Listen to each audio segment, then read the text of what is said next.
Buenos días, esta es la clase número 2 dirigida a los alumnos del taller Tedeschi de la Facultad de Arquitectura y Urbanismo de la Universidad Nacional de Tucumán y vamos a comentar en esta clase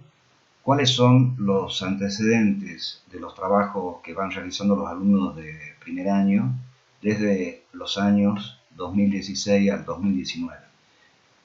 Es cierto que el taller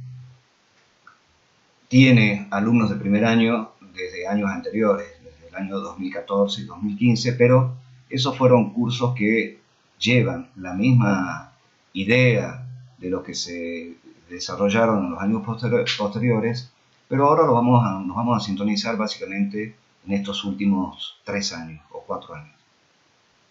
Ustedes tienen en la imagen una muestra de los trabajos realizados por alumnos, donde aparecen una diagramación ordenada por láminas que tienen una determinada medida y por lo general son trabajos que se desarrollan con la duración de un semestre o lo que nosotros llamamos un cuatrimestre, que serían más o menos entre 14 y 16 semanas a partir del inicio de las actividades en el mes de marzo o los primeros días de abril según el año. En estas láminas ustedes pueden ver que hay una serie de composiciones diferentes. Estas son realizadas por 3 alumnos distintos, pero que tienen una idea común en donde básicamente aparecen una idea de modulación, una idea de relación entre una lámina y el resto de las láminas, haciendo referencia a una idea de la parte y el todo. Es decir, que tratamos de que las entregas y los trabajos del taller estén realizados a partir de una idea de un sistema arquitectónico, de un sistema que también le podemos llamar un sistema gráfico, es decir, un sistema en donde identificamos partes de ese sistema, elementos de ese sistema y una vinculación con un objetivo común que los une o ayuda a esa identificación.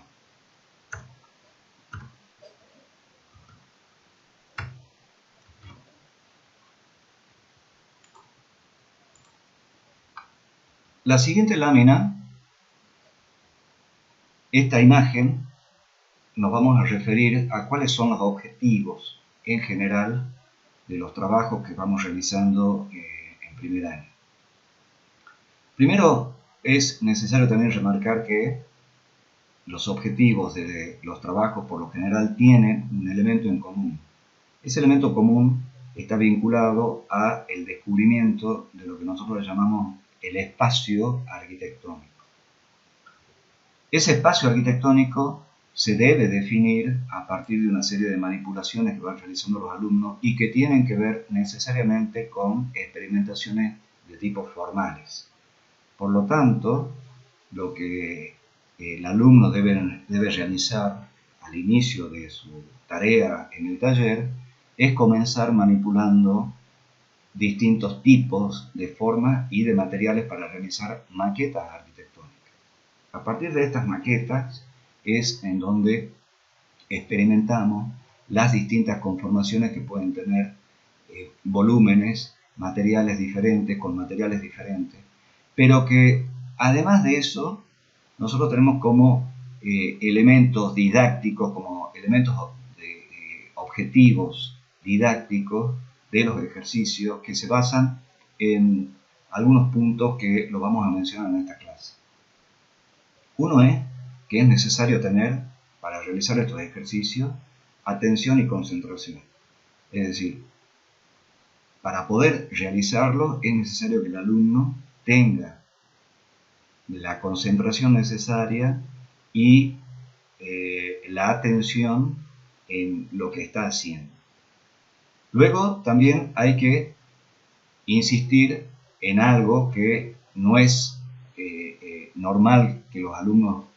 vengan a la Facultad de Arquitectura con un desarrollo acertado en lo que nosotros llamamos la percepción espacial. Empezar a despertar todo aquello que significa cómo el hombre se va desplazando en los distintos espacios que le toca transitar, vivir cotidianamente, para que pongan el foco en esa visualización de la percepción espacial. Lo otro es trabajar también con la memoria a corto y largo plazo, es decir, relacionar permanentemente las ideas que se vierten dentro del taller con las lecturas y con la memoria a largo plazo, es decir, todas las vivencias que los alumnos ya traen de sus experiencias pasadas, tanto en su trabajo en la escuela primaria, en la escuela secundaria, todas las vivencias que ellos ya han capitalizado, y se trata de ponerlas en cuestión de una manera diferente. También es necesario aprender lo que es la parte y el todo, es decir, ver que los trabajos que se van a ir haciendo y que los elementos de la arquitectura que ellos pueden ir observando tienen que ver con estas dos cuestiones, la parte y el todo, es decir, un elemento, si hablamos de una puerta, está relacionada indudablemente con el marco que la sostiene, está relacionada indudablemente con la bisagra que le permite abrir, está relacionada directamente con la funcionalidad, porque me permite pasar de un espacio al otro, tiene además una terminación con un color determinado, con un material, es decir, que todos los elementos que podamos empezar a analizar que forman parte de lo arquitectónico tienen esta característica, la parte y el todo. Eso significa adentrarnos en lo que nosotros le llamamos el pensamiento complejo, es decir, un tipo de pensamiento que va mucho más allá de un simple razonamiento y que trata de establecer algo que nosotros consideramos sumamente importante, que es adentrarnos en el pensamiento crítico. Es decir, tener ese tipo de pensamiento, que ya lo hemos mencionado en la clase número 1, pero que nos ayuda a ser absolutamente críticos con respecto a todo lo que nos rodea, no tan solo al trabajo que estamos haciendo en el taller, sino también a las clases que realizamos en el taller, a las actividades que hacemos en el taller y, sobre todo, también a analizar la realidad misma que nos rodea. Nuestro país, nuestro lugar, nuestra institución, es decir, tener un pensamiento que le podríamos llamar crítico-constructivo. Este pensamiento complejo tiene a su vez también otra condición, que es la siguiente, que es la del punto número 6, que corresponde a tener una estrategia clara. Es decir, todos tenemos que saber que estamos dentro de un plan organizado, que debiera estar organizado, tanto como estudiantes, prepararnos para tener una estrategia de abordaje a cualquier actividad que uno se proponga para poder optimizar los resultados. Y eso se logra a través también de un orden, una disciplina, y además ser paciente, saber esperar el momento adecuado para poder madurar ciertas cuestiones. El otro punto es el autocontrol y la perseverancia. Bueno, todas estas técnicas de realización de maquetas son necesarias para aplicarlas en las maquetas volumétricas y obviamente también para el resto de los ejercicios. Vamos a ver, a partir de estos elementos sintéticos, estas dos instancias que tienen que ver con la producción, la propuesta didáctica y la producción que nosotros pretendemos que se realice en el taller. En la imagen de la derecha ustedes pueden ver cómo los alumnos están produciendo, están trabajando, realizando sus maquetas con un formato de trabajo en tablero, en donde es mucho más fácil articular las condiciones estas de concentración, perseverancia, disciplina y demás.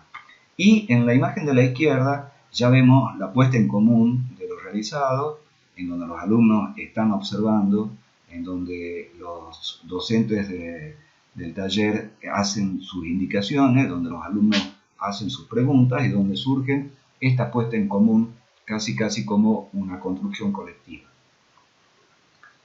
La imagen siguiente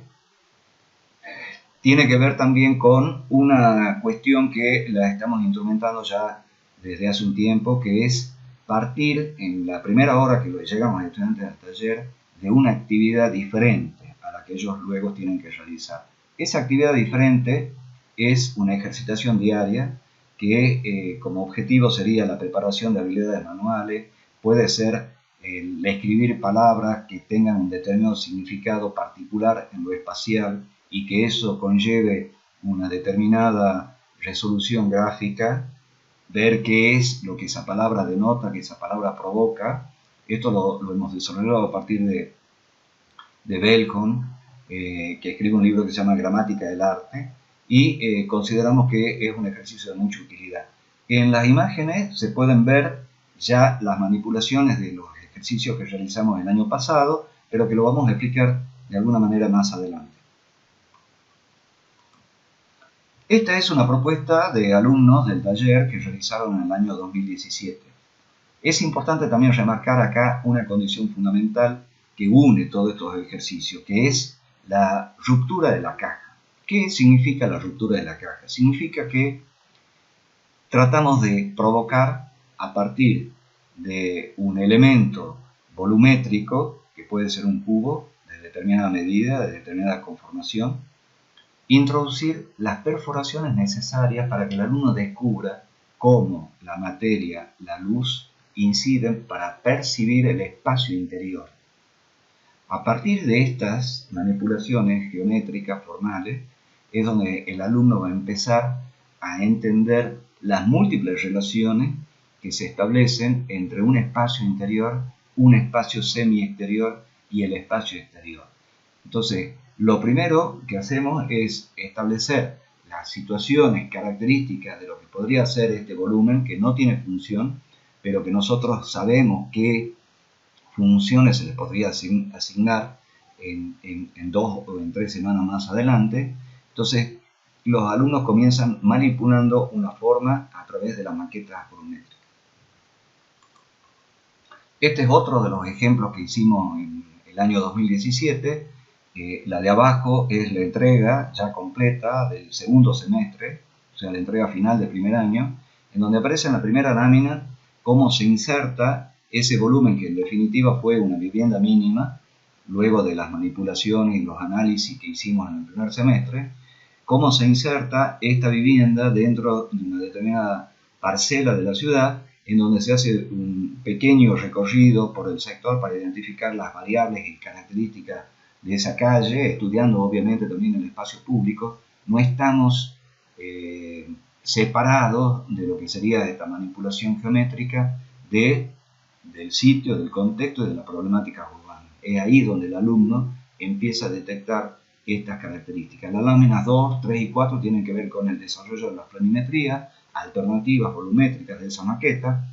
e insistimos en el trabajo de la ubicación y la realización correcta de los cortes de las elevaciones, desarrollando todas las aptitudes gráficas, y la última lámina es el desarrollo posterior de las imágenes finales de la maqueta con la propuesta ya volumétrica terminada. En el año 2018 hicimos un ejercicio que tenía que ver con exploraciones cúbicas a partir de lo que nosotros llamamos el cubo Soma, el cubo LES y el cubo Genius, que tienen unas conformaciones volumétricas de módulos diferentes. Entonces comenzamos manipulando estos cubos y luego obviamente representándolos en 2 dimensiones, siempre teniendo en cuenta estas características, ¿no? De trabajar sobre la idea, que es lo que genera en definitiva todo un desencadenante de situaciones. La idea principal, le podemos llamar idea arquitectónica si ustedes quieren, la materia, es decir, el material con el cual trabajamos, la luz y el espacio arquitectónico. Estos son elementos que provienen de Campo Baeza, del arquitecto español Alberto Campo Baeza, que los desarrolla en diversas publicaciones. Ahí están las exploraciones volumétricas, entendiendo de que esto va generando todo un proceso de encastre, de movimiento, de traslación, de rotación, de reflexión, tratando de incorporar las operaciones básicas de la simetría para que el alumno vaya razonando. Y los ejemplos que siempre ponemos a la vista de los alumnos son estas viviendas que tienen parte de estas exploraciones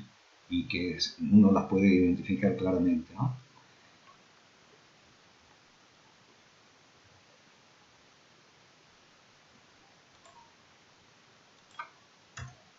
La lámina siguiente tiene que ver con la producción en ese año en que trabajamos esa primera lámina de las entregas del taller. Vinculamos siempre a que el trabajo de los alumnos tenga también un correlato escrito. Por eso es que despertamos una inquietud para tratar de que asimilar de que la producción que ellos están realizando va a ser publicada luego en una revista. Y hay que diseñar la tapa de esa revista. Esto tiene como sentido esa tarea que de alguna manera también está vinculada al diseño gráfico, pero también tiene que ver con lo arquitectónico en el sentido de esas actividades complementarias que necesitamos para desarrollar nuestros proyectos arquitectónicos. La lectura, el comprender, el observar, el criticar y el dibujar. Esas acciones son las que nos van a permitir luego desarrollar con mayor amplitud todo lo que significa el proceso proyectual. Entonces, estas tareas de la realización de la primera lámina está enmarcada dentro del mismo formato en que ellos trabajan las otras láminas, en un formato en A2, que vendría a ser A2, la medida A2, el módulo A2, y en esta era una lámina de ejemplo de cómo se podría insertar el dibujo de los alumnos como si fuese su trabajo, la portada, diseñando la portada de una revista.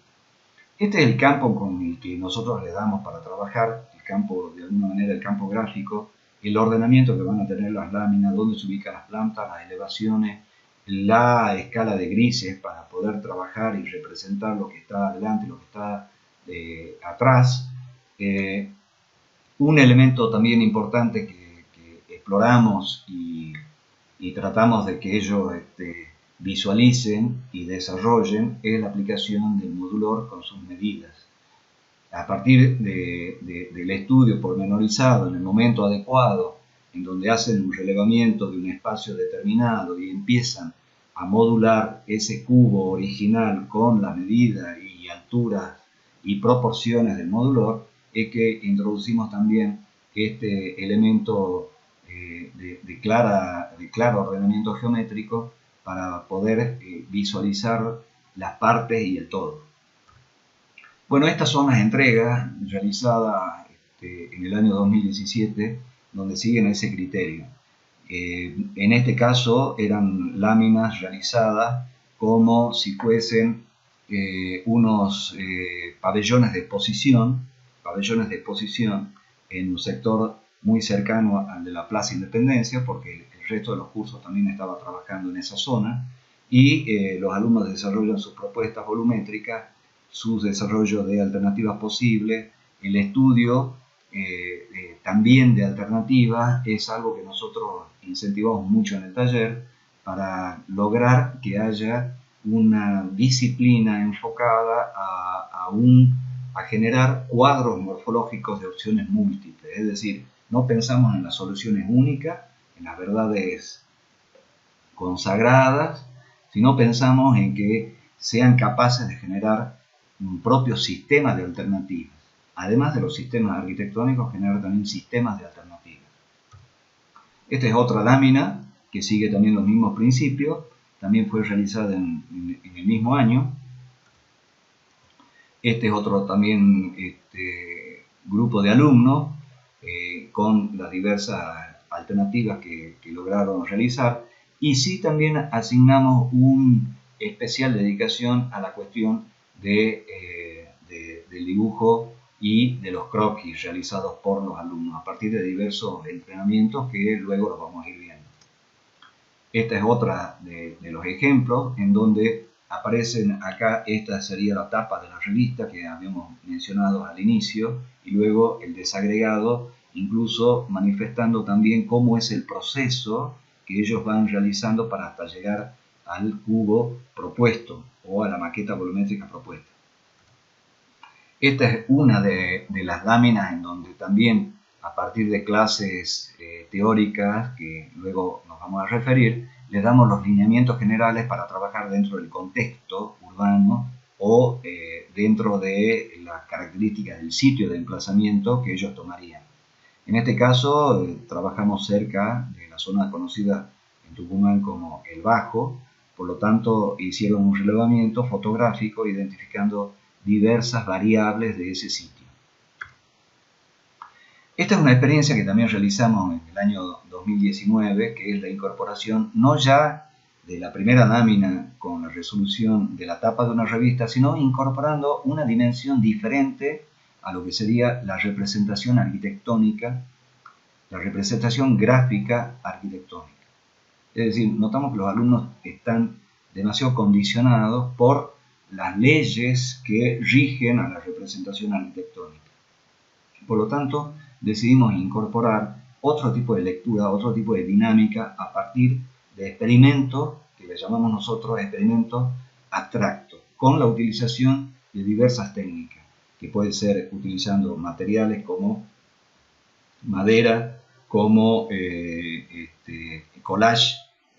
papeles, pinturas, acrílicos, con diferentes trabajos de pinceles, de espátulas y demás. Eso nos permitía también lograr una convivencia diferente entre el grupo de alumnos. Y así, del resultado que ellos proponían, aparecían un listado en cuáles eran algunas de las ideas que ellos se podrían identificar y presentarse al grupo. Es decir, qué actividades realizan, cómo fue su vida en su lugar de origen, por lo general vienen de otra provincia, qué actividades son las que les gusta que sean como complemento al estudio, de alguna manera romper ese cerco que es muy complejo, en donde los alumnos no se conocen, vienen de situaciones diferentes, y tratar de crear un ámbito mucho más propicio para la convivencia y las relaciones armónicas de los distintos estudiantes. Esta es la propuesta de partida que nosotros le damos a comienzo de año, donde trabajamos con una serie de volúmenes, estos 3 volúmenes que tenían una determinada modulación, una determinada composición, y a partir de ese volumen cerrado comenzaban las experimentaciones de apertura y de ruptura de la caja, hasta terminar en estos volúmenes con la entrega final. Lo que logramos fue que la incorporación de estas actividades de tipo experiencias abstractas en pintura, básicamente, le sirvió para completar de alguna manera la representación habitual de sus láminas de una manera completamente diferente. Estas son las últimas presentaciones que hicimos, la que corresponde al año 2020, en donde aparece ya esa diferencia en el tratamiento gráfico con una mayor soltura, un mayor desafío. Les gusta más experimentar cosas diferentes y no quedarse por lo consagrado. Es decir, el alumno va teniendo una especie de libertad propia, de autodisciplina propia, y no depende de las opiniones del profesor. Este es otro grupo de alumnos donde aparece también esta idea de cómo trabajar la representación habitual, gráfica, arquitectónica, combinada con otro tipo de representación en el fondo de la lámina, lo que está adelante y lo que está atrás, con la elevación y los cortes y demás. Bueno, este es uno de los días en que realizamos estas experiencias abstractas, en donde los alumnos disponen de una lámina para ir desarrollando esas actitudes, probando, teniendo sensibilidad también por los colores que se usan. Obviamente que todo esto fue organizado, lo conversamos con un gran amigo, el artista plástico de Tucumán, querido amigo Rubén Kempa, que tuvo también la gentileza y la generosidad de acompañarnos y de guiar a los alumnos. Es decir, que esto lo pudimos hacer en base también a la contribución personal de toda una tarde o de toda una semana de nuestro amigo Rubén Kempa. ¿Cuáles serían algunas preguntas de evaluación que podríamos tomar ahora? Diríamos, por lo menos, mencione 3 de los 8 objetivos de los trabajos de primer año que se mencionaron al comienzo. Explique en qué consisten los lineamientos generales de los ejercicios de taller expuestos en clase. Básicamente pretendemos que con estas preguntas ustedes puedan explicar los conceptos que hemos vertido acá para afianzar los más importantes o los que ustedes consideran como más importantes. Muchas gracias.